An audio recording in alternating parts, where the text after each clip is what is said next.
in this session, we will be discussing about the force experienced by a charged particle inside a magnetic field. See, if the charged particle is at rest, then it will not experience any force due to the magnetic field, but it can certainly experience the force due to the electric field. If the charged particle is positive, it will experience the force in the direction of the field. If it is negative, it will experience the force opposite to the field. But if it is a magnetic field, then it will only experience the force if it has got some velocity. So, if you want to know the formula for writing the force experienced by the charged particle in a magnetic field, it is q v cross b, where v stands for the velocity of the charged particle, q for the charge and b for the magnetic field. Now, it is v cross b. So, the meaning of this v cross b is magnitude of v into magnitude of b into sine of the angle theta between v and b. This is how you can write the magnitude of v cross b.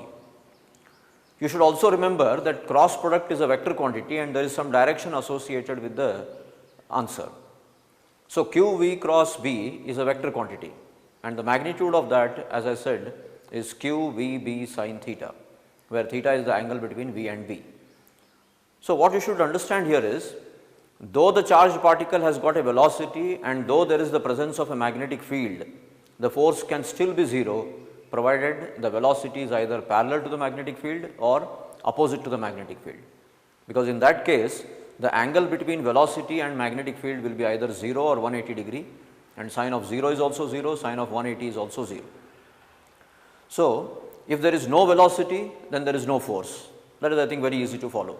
If there is no magnetic field, then there is no force that you are talking about.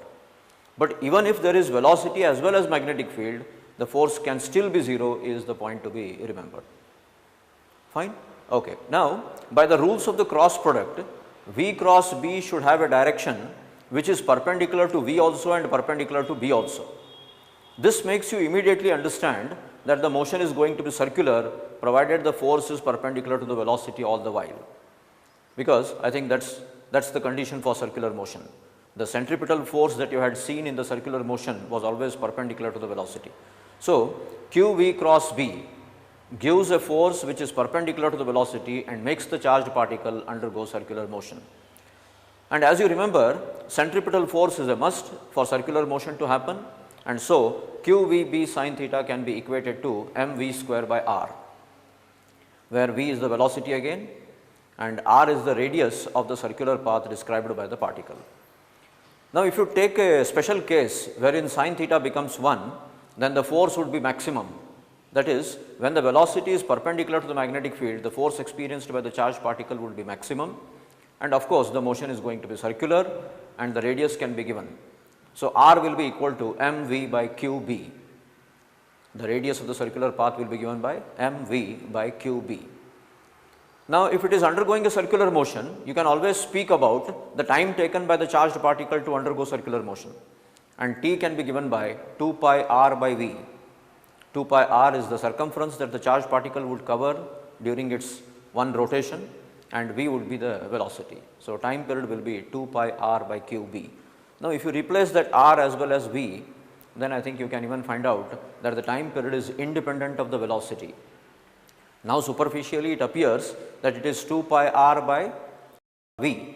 So, you may feel that it depends on the velocity, but the moment you substitute for r as well as v, you will realize that this time period, that is the time taken by the charged particle to go round the circle once, it is independent of the velocity, which happens to be like this.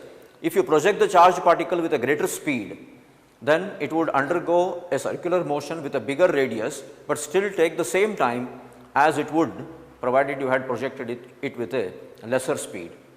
Fine. So, with that background, let me read the first problem and see what exactly should be the solution. See, if you look at this problem, a wire of length L carrying a current I is bent into a circle. The magnetic field at the center of the circle is. Okay. So, here he wants you to understand about the magnetic field which is going to be produced by a current carrying conductor. So far I was speaking about the force experienced by a charged particle in an already existing magnetic field, but now we are referring to something where we want to produce the magnetic field, and a current carrying conductor, as you know, always produces a magnetic field. Now he says there is a wire here and that is going to produce a magnetic field. So the magnetic field produced at the center of the wire is given by the formula B equal to mu naught I divided by 2R.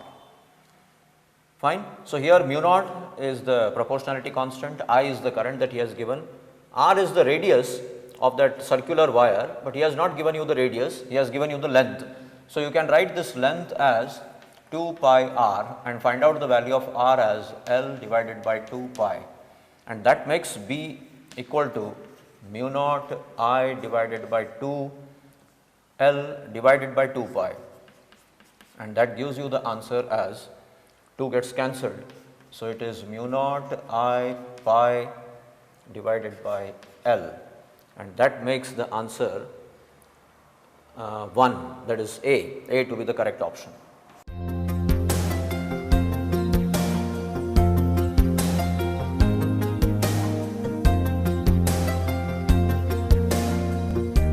Like the previous problem, this is also to find out the magnetic field produced by a wire carrying the current. So let us read the problem and understand how has he really shaped the wire. A part of a long wire carrying a current I is bent as shown. Find the field at the center O. See now, how has he really bent the wire matters, because you should understand here that the wire has been taken like this to allow an anti-clockwise current to flow through that circular part, and then the wire again continues to be straight. And do not forget that the wire is infinite, that is, this end of the wire will also go to infinity and this end will also go to infinity. Only in the middle, I think he has allowed that wire to form a circular loop. And because the current in the wire in the circular part is anti-clockwise, the direction of the magnetic field produced at the center of that loop should be out of the board, perpendicular to the board. Because if you allow your fingers of the right hand to curl in the direction of the current, thumb will always give you the direction of the magnetic field. Therefore, it is out of the board, perpendicular to the board. And now this is a straight infinite wire. Therefore, at a distance of R from the infinite straight wire, the magnetic field is again out of the board, perpendicular to the board. It is out because if you hold that infinite wire carrying the current in your right hand, like I have held my chalk, thumb indicating the direction of the current, then the curling fingers will give you the direction of the magnetic field produced.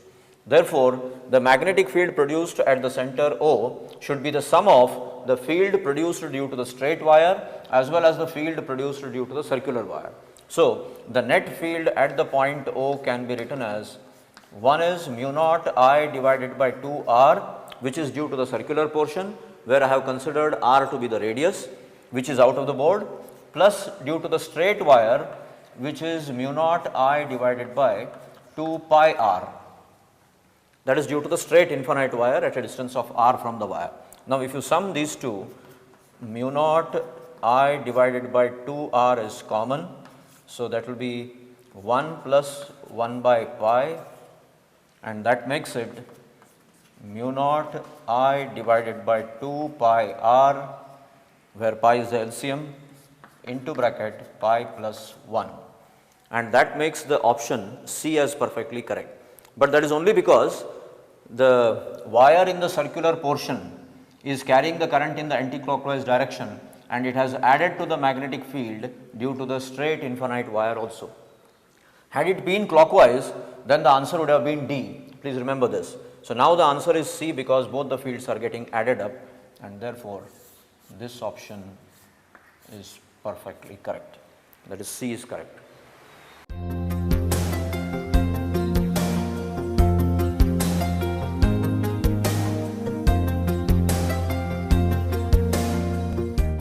Now here is one more on finding the magnetic field, but of course here he wants you to find out the magnetic field on the axis of the circular coil, axis taken perpendicular to the plane of the coil.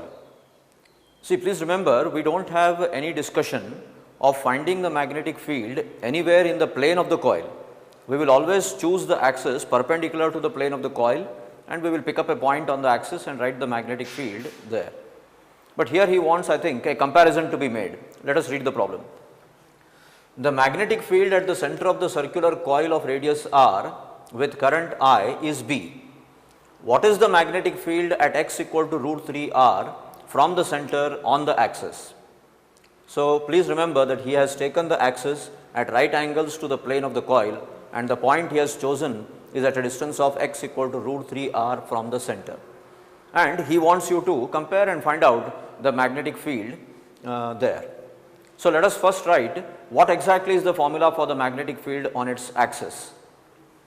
So, magnetic field on the axis of a circular wire at a distance x, axis taken perpendicular to the plane of the coil, is mu naught I r square divided by 2 into r square plus x square raised to 3 by 2. This is the formula, where r is the radius and x is the distance. Of course, here you can check the correctness of this particular formula by putting x equal to 0. It will reduce to mu naught I r square divided by 2 r square raised to 3 by 2, which makes it 2 r cube. So, r square and r cube, they get cancelled, and the formula reduces to mu naught I divided by 2 r, which I think exactly is the formula which we were using in the previous two problems when we were required to write the magnetic field at the center of the circular wire. Okay. Now, put the values of x and get the magnetic field here. That will be mu naught I r square divided by 2 into bracket r square plus, see, x is given to be root 3 r, so that makes it 3 r square raised to 3 by 2, and that will be mu naught I divided by 2 into, see, r square plus 3 r square will be 4 r square raised to 3 by 2 will make it 8 r, 1 r gets cancelled, 8 r cube, sorry. So, r will get cancelled and you will have 8 r. So, mu naught I divided by 2 into 8 r is what you get. Now, he says the magnetic field produced at the center of the circular wire is B. So, you can replace this by B here like this. It will be B divided by 8. See, mu naught I divided by 2 r is B. So, it happens to be B by 8, and that makes the first option to be correct. You could have discarded the remaining two options because they are more than B. He has given that the magnetic field at the center of the circular wire itself is B. Therefore, the magnetic field on its axis at some distance from the center can never be more than B. Therefore, C and D options could be straight away discarded, and we have simplified to understand that A option is correct.